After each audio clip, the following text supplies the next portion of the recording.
Guys, hi again. So, we're gonna talk about my hair. Kasi, kulot na kulot, parang ulap. So, we're gonna fix it. Kasi para itong pansit canton minsan, o cotton candy. May maraming na-addict sa cellphone to eh. Maraming na-addict sa sa hair look ko eh. Yan. So, yan, ayusin natin. Medyo may style. Kasi minsan yung utak ko ng style eh.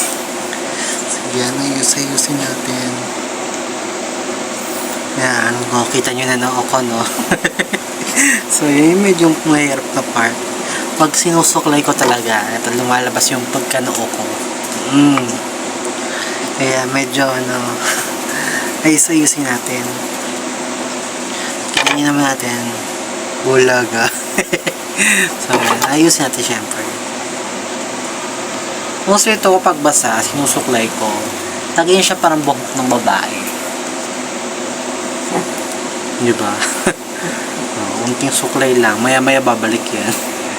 Yan. Tapos after, side to side man. Yan. Ito. Fashionable. Minsan ka pa. So, ayan. Medyo, lagyan pa natin ng style. Kasi literal, kahit hindi ko ito kulutin, kusang kukulot to. Yan. At may twirl, may twist.